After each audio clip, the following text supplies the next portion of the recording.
El mundo de Elías Moreau dio un vuelco inesperado una vez más aquella gélida mañana en alta mar.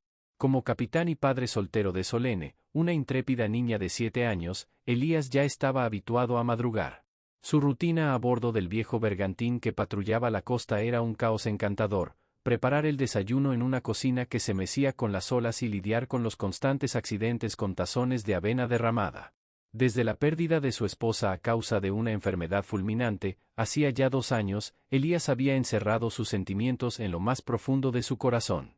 Estaba convencido de que ya había conocido tanto el amor como el sufrimiento que la vida podía ofrecer. Pero se equivocaba.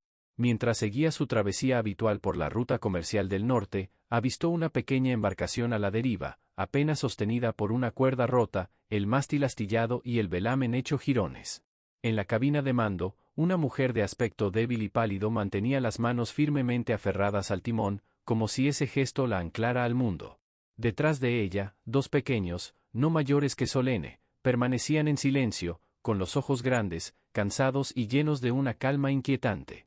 Sin pensarlo, Elías maniobró su barco para acercarse. ¿Se encuentra bien, señora?, preguntó golpeando suavemente la ventanilla de plexiglás de la cabina. La mujer dio un respingo al levantar la vista, y acto seguido, perdió el conocimiento, desplomándose sobre el asiento. Horas más tarde, Elías aguardaba en la enfermería flotante del buque principal, mientras Solene garabateaba dibujos marinos junto a él. Los médicos hacían todo lo posible por estabilizar a la mujer, a quien identificaron como Clara. Sus hijos, Jules y Nina, permanecían en silencio, arropados por una oficial de guardia, comportándose con una quietud inusual para su corta edad. El diagnóstico no fue alentador: neumonía avanzada, desnutrición severa y un agotamiento físico que hablaba por sí solo. Hacía tiempo que Clara no comía adecuadamente.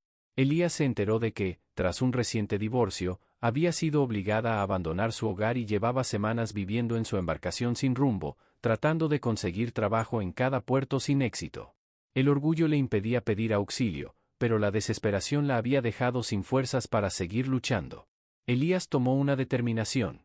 Le comunicó al médico de a bordo que no podía simplemente dejarlos a la deriva. No ahora. Aquella noche, llevó a Jules y Nina al camarote que compartía con Solene. Los arropó con las mantas extra que ella tenía, repartió lo último de la cena, una modesta ración de estofado, y pasó buena parte de la madrugada reparando viejos juguetes náuticos. No era mucho, pero era cálido. Seguro. 2 días después, cuando Clara despertó en la enfermería y vio a sus hijos durmiendo en un rincón, rompió en llanto.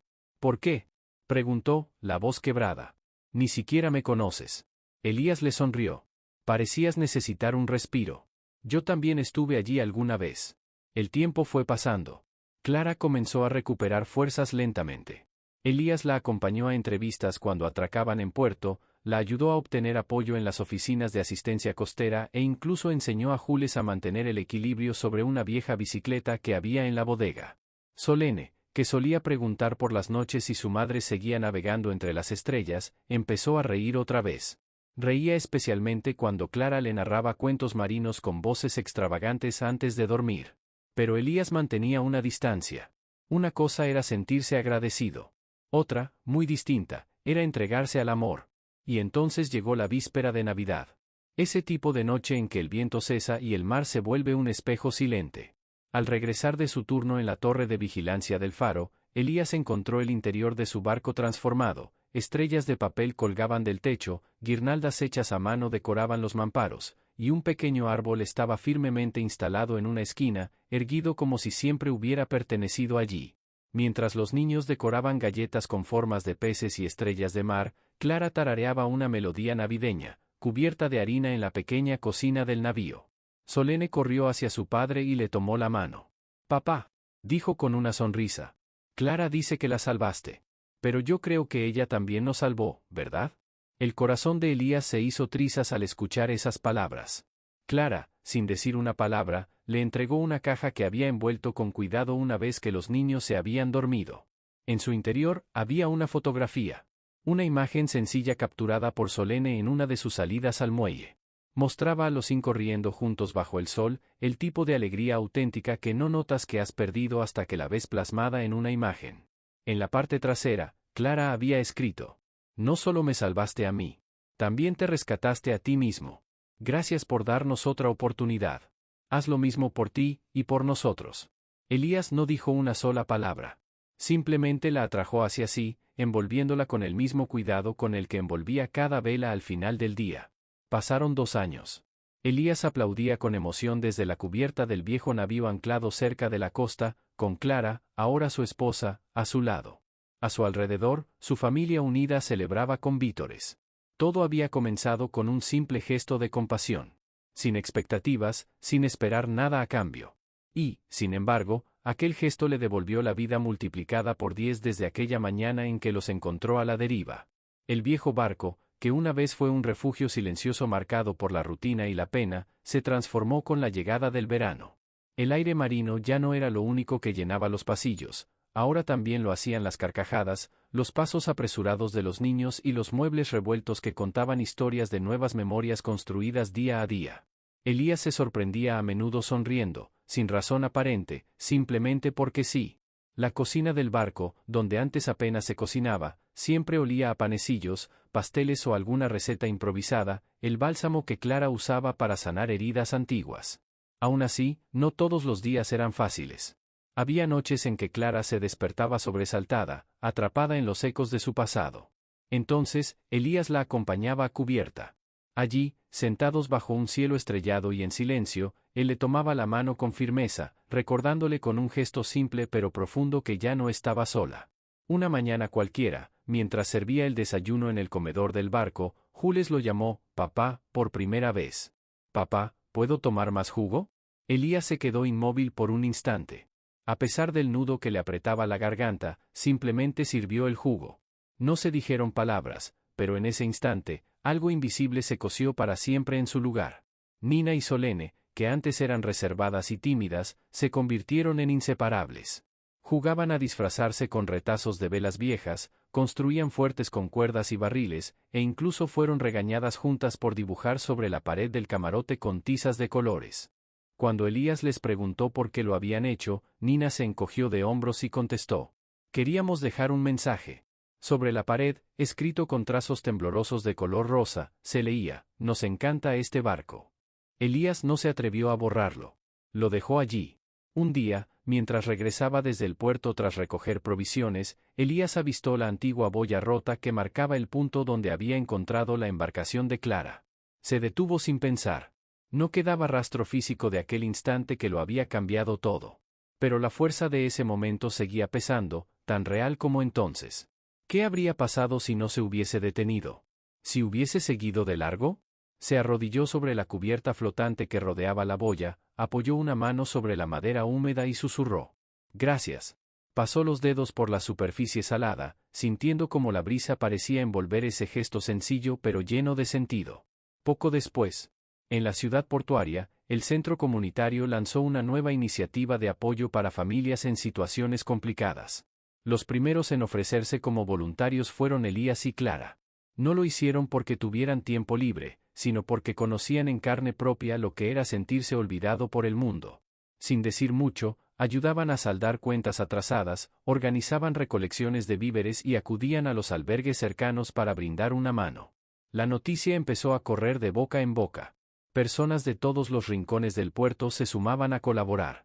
Nunca imaginé que todavía quedara alguien que se preocupara, comentó un hombre que acababa de perder su empleo y su barco. Elías sonrió. Él también solía creer eso. Con el paso del tiempo, su hogar no solo creció en cariño, sino también en sentido. No contaban con mucho dinero, pero su cubierta estaba repleta de nuevas oportunidades. Por allí pasaron adolescentes que habían envejecido en el sistema de acogida, madres solteras que buscaban una segunda oportunidad y veteranos sin techo que solo necesitaban una noche de paz junto al mar.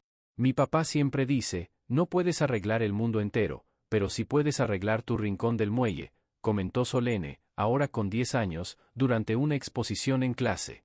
Y aunque los años pasaban, Elías y Clara seguían saliendo por las noches al pequeño balcón del barco, tomados de la mano, mirando las estrellas.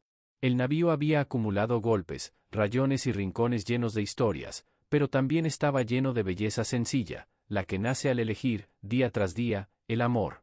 Porque hay instantes en la vida donde no se buscan milagros. Una tarde fresca de otoño, cuando las hojas secas flotaban como papel dorado sobre el mar, Clara encontró una carta sin remitente en el viejo buzón del muelle. La letra, temblorosa pero conocida, era de alguien del antiguo complejo de viviendas donde había vivido antes del naufragio personal. Tu historia apareció en el periódico del puerto. Siempre me pregunté a dónde habías ido con los niños. En aquel entonces, tenía miedo de ofrecer ayuda, pero ver lo que has hecho me ha devuelto la esperanza. Gracias por recordarme que nunca es tarde para importar. Clara leyó la nota 3 veces. Luego, con manos suaves, se la entregó a Elías. Él la leyó en silencio, y después la dobló con cuidado. La colocó en una caja de madera que guardaban en el pasillo del camarote, ese rincón donde reservaban las cosas que realmente importaban. Para entonces, su historia ya había cruzado los límites del puerto.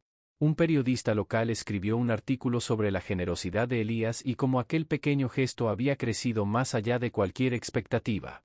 El artículo, titulado Imaginado, se esparció silenciosamente. Pronto comenzaron a llegar donaciones, cartas, y preguntas desde otras ciudades e incluso desde otros países. Elías no sabía cómo responder a todo eso. Cuando alguien le preguntaba, solía decir: yo no hice nada extraordinario. Solo reduje la vela y detuve el timón. Pero en el fondo sabía que no era tan simple. No solo se había detenido. Se había permitido ver a alguien. Había reconocido la existencia de una mujer que el mundo había ignorado. Y esa sola decisión, tan sencilla, tan humana, había transformado 5 destinos, y seguía, sin ruido, reescribiendo muchos más. A veces, ya bien entrada la noche, cuando el viento se calmaba y el murmullo de las olas era lo único que llenaba la cubierta, Elías volvía a pensar en aquella gélida mañana en la que todo cambió. Cuando redujo la vela y giró el timón hacia aquella vieja embarcación varada, no tenía forma de saber que estaba conociendo a la mujer que se convertiría en su compañera de travesía. No imaginaba que Solene tendría hermanos, que el vacío en su pecho pudiera sanar, ni que su hogar un día rebosaría con las voces de quienes buscaban un puerto seguro. Solo sabía una cosa en ese momento: alguien necesitaba ser visto. Y eso bastaba. Me salvaste antes de que pudiera salvarme sola, le dijo Clara una vez. Y Elías respondió con calma: tú me diste una razón para no soltar el timón. Ambos comprendieron, con el tiempo, que la verdadera bondad no solo transforma al que la recibe. También cambia profundamente al que la ofrece. Puede convertir las heridas en brújulas, y a los extraños en familia. Sin ruido, sin prisa, como el vaivén de la marea. Nunca tuvieron una casa de lujo. El camarote principal crujía cada vez que cambiaba el clima, y la nevera del barco se resistía a cerrar por completo, por mucho que Elías la reparara una y otra vez. El viejo sofá estaba decorado con manchas de zumo de uva y dibujos de dedos. Pero el amor estaba anclado en cada rincón. En las notas de colores pegadas a los gabinetes. En los cubiertos extra siempre listos por si alguien más llegaba a bordo. En las risas compartidas mientras el sol caía sobre el horizonte, tiñendo de oro el agua salada. Y así, con cada gesto sencillo, la historia de ellos navegaba. Un barco que, contra toda probabilidad, seguía a flote, lleno de vida. A veces, los actos más pequeños, como detenerse cuando nadie más lo haría, pueden cambiar vidas para siempre. No necesitas tener mucho para marcar una diferencia. Solo necesitas mirar a tu alrededor, ver realmente a las personas y elegir ser parte del cambio, aunque sea en silencio. Porque la bondad no solo transforma el mundo de quien la recibe, también sana al que la da. Que esta historia te recuerde que todos podemos ser el puerto seguro de alguien más. Que una decisión amable, incluso en medio de nuestras propias tormentas, puede convertirse en el faro de otra vida. Si esta historia tocó tu corazón, no olvides darle like, suscribirte y activar la campanita para más relatos que inspiran y transforman.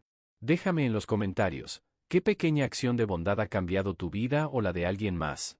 Tu historia podría ser la próxima en ser contada. Comparte este video con alguien que necesite una señal de esperanza hoy. Gracias por navegar con nosotros hasta el final.